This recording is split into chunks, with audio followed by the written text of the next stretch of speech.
G'day guys and welcome back to the channel. So in today's video I'm going to show you guys how to take your intercooler off your Landcruiser 200 series and give it a thorough clean out. In addition to that, we're going to see whether it makes much of a difference using the charge air intake temperature gauge on the back of the intercooler here to see whether or not that clean makes much of a difference when we're out driving on the highway. So stay tuned and let's get straight into today's video.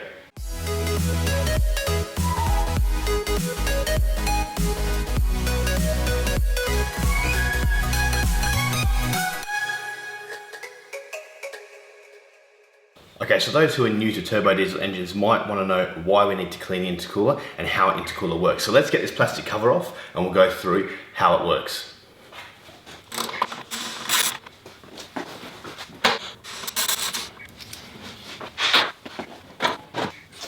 Okay, so now with that plastic cover removed, we can sort of see a little bit more as to how this intercooler works and why it's placed where it is.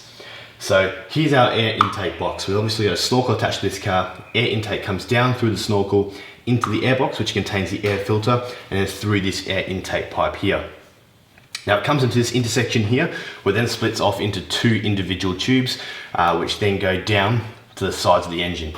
Now one of these tubes goes down to each side, and on each side of this particular V8 twin turbo engine, there is a turbo on each side of the engine.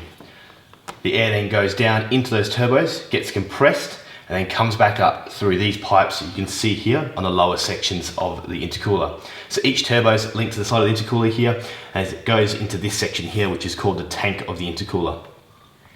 At this point, the air is pressurized after that turbo. So this entire system here is pressurized, and that's what we refer to as boost pressure. So if you're running, for example, 18 PSI boost, 18 PSI of pressure is going to be in this intercooler and in your hoses associated with it. The air then passes up through these channels in the intercooler, which have these little metal fins in between them, and it goes into the tank at the end of the intercooler. Now, there are two more pipes from the end of the intercooler then go down into the intake of the engine, and that air is then put into the engine and used for the combustion. Now the sole purpose for an intercooler is to cool the air prior to that combustion. So as the air comes in, it will be a little bit hotter than ambient air temperature and down to the turbos. When the air is compressed, it then increases in temperature quite significantly and is then placed into the intercooler. The idea for the intercooler is that as it passes through these channels, the fins here will use conductive cooling to try and remove some of that heat prior to the air intake going into the engine. So there are two main reasons as to why we want cooler air going into our engine. The first one is the cooler the air, the closer those oxygen molecules are together. Now the closer those oxygen molecules are together, the more oxygen that can go into each piston as it combusts, and therefore a bigger explosion inside the combustion chamber, therefore more power. And the second reason is much similar, but the oxygen does combust more efficiently when it is cooler as opposed to heated air. So obviously on this V8 Landcruiser, the intercooler is what we refer to as top mounted. Now that refers to the intercooler here being on top of the engine, as opposed to something like a front mounted, which would be in front of the engine.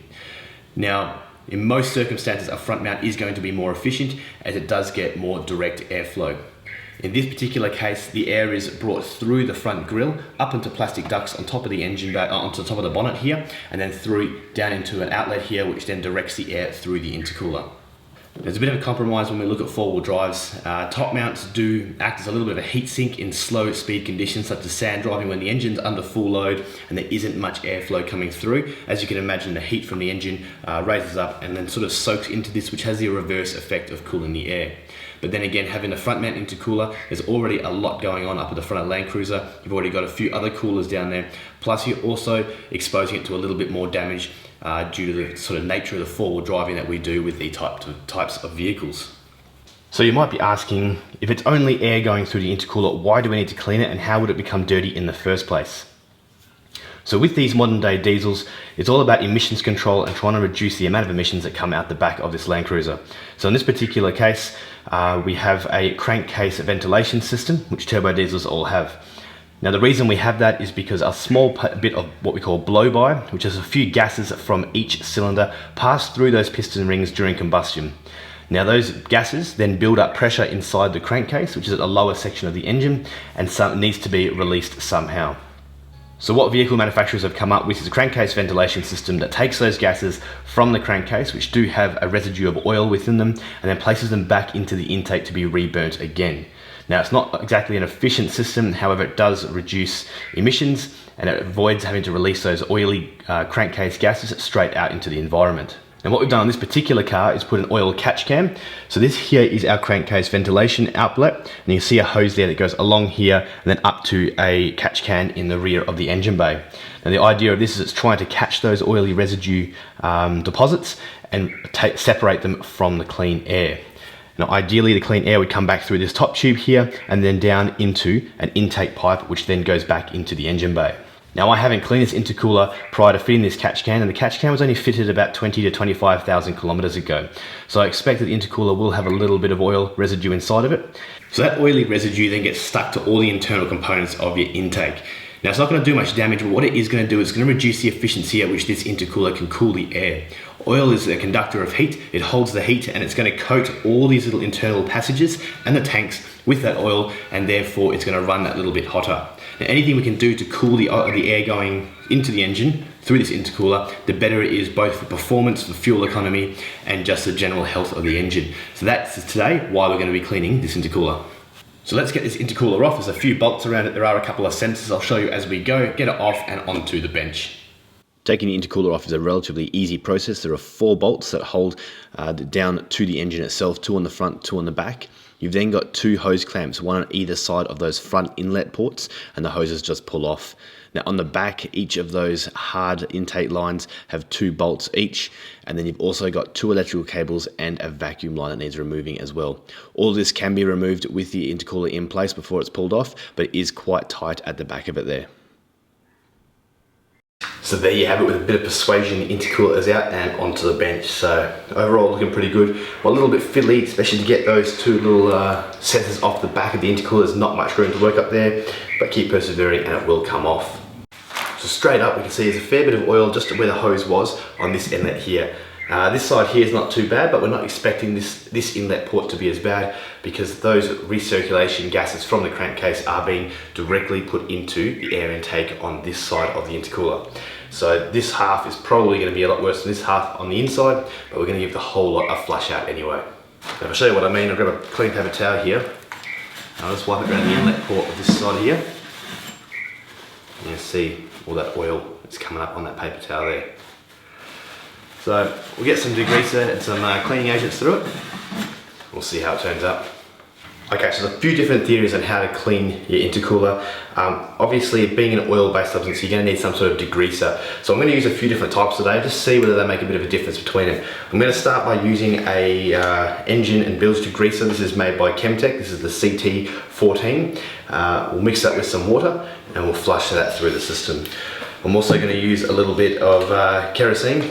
Flush that through, just see whether that brings up any more or less than the degreaser there. So what I'm going to finish up with there is methylated spirits. The methylated spirits is just another sort of cleaner and degreaser, but it has a sort of evaporative drying property to it. You want to make sure that the internal components of this intercooler are 100% dry before you put them back into the car. You cannot afford to have any moisture going into the combustion chambers of the engine. So we'll finish up with that and we'll see what sort of results we get. Now obviously with the VDJ200 you've got 2 inlet and 2 outlet ports, so what I'm going to do today is I'm going to try and tape off one side of the intercooler, which will probably be the bottom section just with these round hose adaptions here, and then try and fill it up and then slush it around. So we'll give it a go anyway. Okay, so we're just going to mix up some of this CT14 degreaser here. Just got some water in a container. Make a fairly strong mix just because we are trying to break down that oil.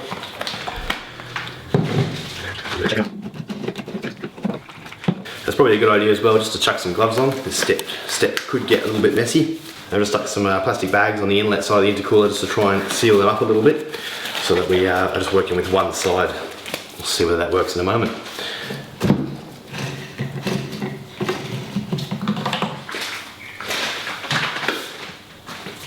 Okay, so to start with, we're just going to pour a little bit of this into the intercooler.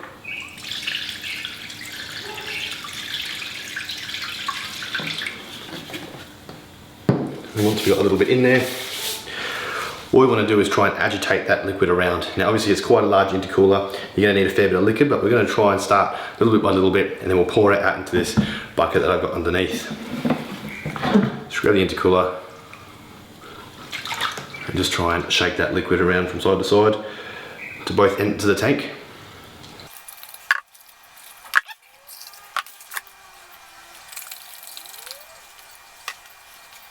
By doing that, you can hear the liquid going up and down those channels there. You really want to make sure it tries to get around the whole intercooler. Now what we're going to do is we're going to repeat this process a few times, and then we're going to tip all this liquid out into the bucket, see what sort of colour it is, and then repeat it with the turpentine and methylated spirits.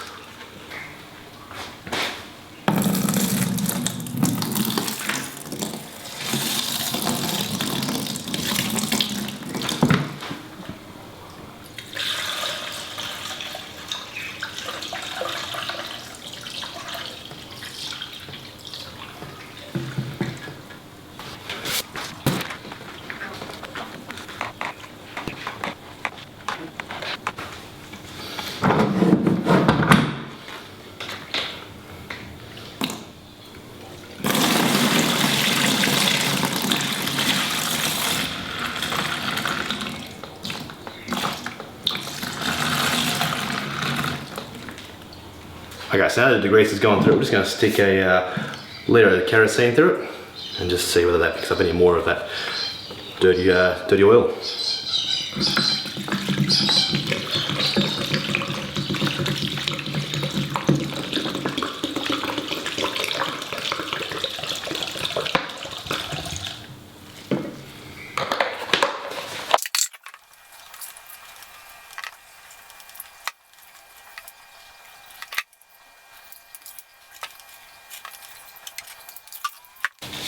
So what we're going to do now is we're just going to let this intercooler soak with the kerosene just sitting in it for about 15 minutes, just to allow that oil to break down if there's anything still in there. So just while we're sitting there waiting for that fluid to break down the oil inside, we get see on the back of the intercooler here, we've got little fins like this which have been bent over. Now it's not a massive drama, the intercooler is still fine, but you can fix these up just to help the airflow pass through them. And the way I do it is just using a pair of tweezers. You can get in there and pull up each of these little fins individually. Obviously if the whole radiator's damaged and it's going to take some time, you might as well get a like a little comb or something like that, but in this case just a few fins here and just a little bit across the intercooler. So we'll just grab those tweezers and we'll pull those little fins up.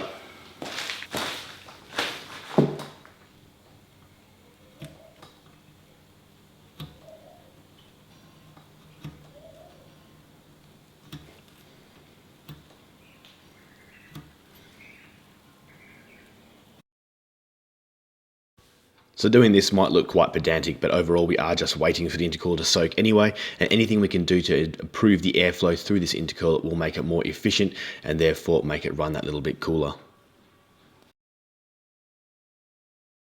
Okay, so that kerosene's been sitting in the intercooler for a little while now. Let's tip it out into the bucket.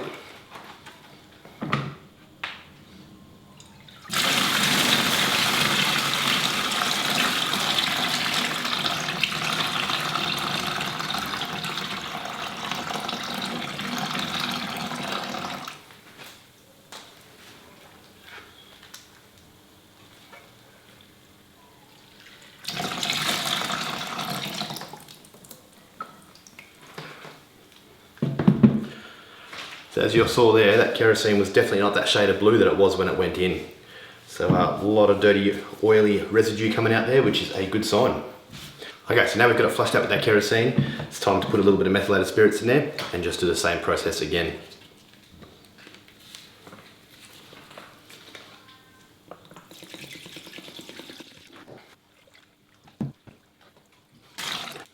Okay, so what we're going to do is we're going to fill it back up with methylated spirits, and again just let it sit for 10 to 15 minutes, see if you can break down any more of that oil.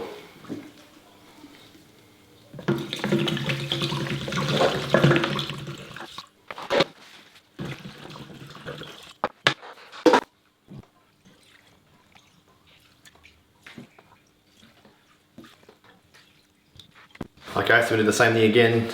That methylated spirits has been sitting there for about 15 minutes. Let's pour it out and try and get this thing dried up. Give it a quick mix around before we start pouring it out.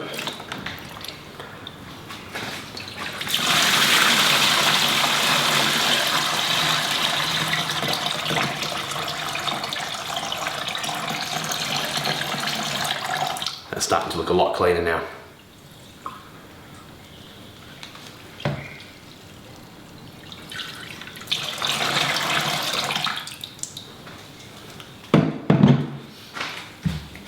Okay, so we're going to pull these bags off the ends, and we're actually going to flush it out with some water first, just to try and get any of that remaining fluid out, the dirty fluid anyway. When you flush the intercooler out with some water, you will notice the residue of those degreases and those cleaning agents come out. Just keep flushing water through until the water runs clear, and this will indicate a nice clean intercooler on the inside. So now the intercooler is flushed out, we'll just do a bit of cleaning up here while it sits out in the sun and dries out. You really want to make sure the intercooler is 100% dry before reinstalling it on the car. Now keep in mind, with all this oil residue and chemical you've got here, you want to make sure you dispose of it responsibly. You don't want to be sticking it into a bin or pouring it down a drain. I'm just going to put it into a couple of containers here, and I'm going to find somewhere in town that will accept it and be able to recycle it appropriately. So I'll chuck that into some containers and get going. Okay, so we're back inside now, and you can see from this container just how much of that dirty, oily residue fluid that we have gained from that container that we emptied it out into. And obviously there's creamy sort of fluid down the bottom. It's just a mixture of degreaser and the kerosene and the methylated spirits, but there's a lot of dirty, oily fluid that's better off inside here than it is inside this intercooler. So I've had this intercooler sitting out in the sun for a little while now, but it is far from being 100% dry. When you do this yourself, you'll see that the way that these passages sit inside these tanks, they do have little lips, which means it doesn't matter which way you have it facing or resting, the water is still going to sort of remain inside these tank areas. Now there's a bit of a technique I use to speed up this process. I sneak inside, and again, this is hair dryer. Just put the hairdryer inside, let a bit of hot air circulate through here. It's just going to help evaporate that water, and it's going to speed that process up. So make sure 100% there is no water left in these tanks, no moisture, before putting it on the car. So I'm going to get to circulating some heat through this intercooler. So while the hairdryer is sitting there and drying out the interior of that intercooler, I thought I'd do a quick test just to show you how efficient these are in dispersing the heat from the air as it passes through. So this thermometer here has measured the end of the hairdryer at 99 degrees. So I've moved it to one of the outlet pipes at the top of the intercooler, and we can see there after a little while it significantly reduced the temperature of that the air. So pulling that thermometer out, we've got a temperature there of 37 degrees, and that's with no airflow passing through those fins or through those channels. So it's done a really good job there at reducing and dispersing that heat from the air intake. Now also we can see here from the external side of the intercooler, where the hairdryer is put into the intercooler there, it is at 57 degrees. Now moving along to the end of that same tank, we're looking at about 44 degrees. And then moving up to the top tanks there, you can see that it's significantly reduced there. And at the opposite corner, we're looking at 28 degrees Celsius.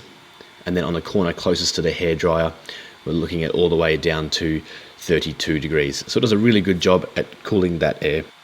Okay, so the intercooler has been cleaned and dried on the inside. Now one more thing we can do before we put it back in is just clean all the fins and all in between the fins. So these intercoolers are prone to getting bugs and dirt and debris in between these little fins, and that will clog it up, and that will prevent air from passing through. It just reduces efficiency in cooling down those intake temps.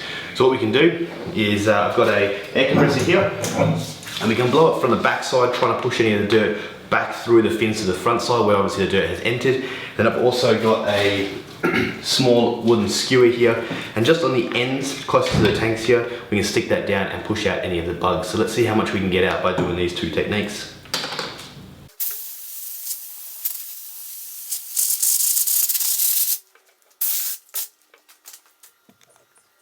Just before we keep going and blow all this dirt away, you can see just from doing that little bit there, and just how many bugs and stuff we got out of the inside of that intercooler. So we'll keep going, but obviously this is all going to blow off the table as we keep going.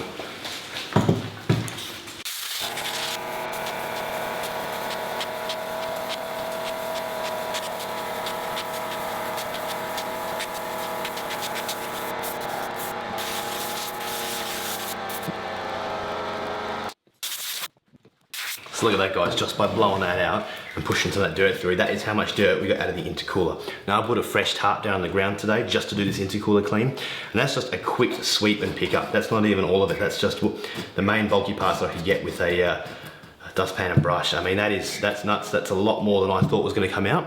If you compare that size on my hand, it's almost like a palm-sized amount of dirt. Quite some chunks of bugs and whatnot, which were stuck in the ends towards the tanks. But a lot of it is just fine dirt, and there was a lot of dust that came out of this as well, just in between those fins. So even if you pull an intercooler off, it's just worth cleaning it out just like this to prevent, well, to allow a lot more airflow through the intercooler and that nice efficient cooling.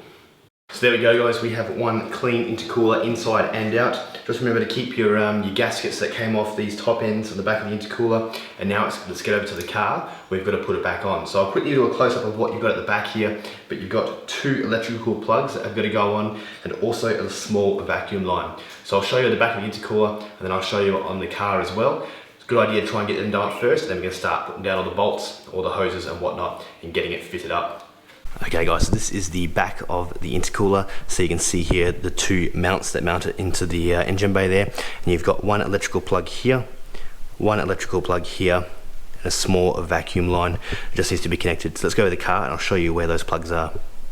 Okay, so here we are at the back of the engine bay here. Obviously the intercooler normally sits here, right in the top dead center. So at the back here you can see those that vacuum hose and the two outlets here. So you got one black electrical connection here, one grey electrical connection just there, and there's that little vacuum line. So these electrical cables can't really be confused. They're different shapes and different colours, so they can only go in one way, so don't be worried about mixing them up. So now that intercooler's off, you can sort of see a little bit more about how this works. So you've got your air intake through the air filter box here into this intersection pipe here, and then it splits off. So you've got left and right turbos, and you can see that intake for the from the catch can, so that's from the crankcase ventilation, and it goes directly into the right hand side intake, which is why the right hand side of the intercooler was a little bit dirty when we pulled it off. You obviously got your hose there for your lower intercooler, hose there for your intake of your lower intercooler there, and you've got your two metal brackets up the top there where the intercooler obviously connects to, and then those two connect together into the engine where it's then put into the cylinders and through the engine. Refitting the intercooler is the exact reverse of how we took it out at the start of the video. So I've just put it down there on top of all its 4 mounting bolts, and then I've lined up those electrical cables and plugged them back in at the rear of the intercooler. Once they're in, I've then bolted down the 4 main supporting bolts that hold it down to the engine itself, followed by the rear intake lines and then the front hoses and their hose clamps. So there you go, intercooler is back in, bolted down, all plumbed back up again. The electrical switches are plugged back in, so we're ready to start the car up and just make sure everything's running fine. To start the car up, make sure there's no engine fault lights or codes that get flicked up from any disconnecting of those switches. Make sure all runs fine, but keep in mind you're not going to have any boost pressure running through this intercooler at idle.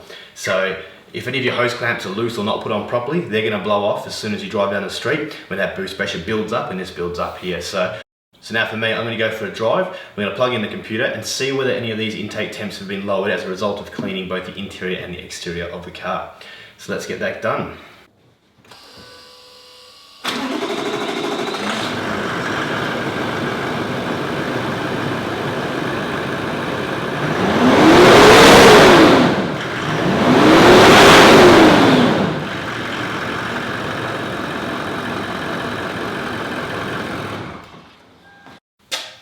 So there we go, that was running the boost at about 6 PSI, just a couple of those cold revs there. And no engine lights, no codes, we're all looking good. Let's take it for a test drive, put the cover back on, take it for a test drive, make sure everything works like it should.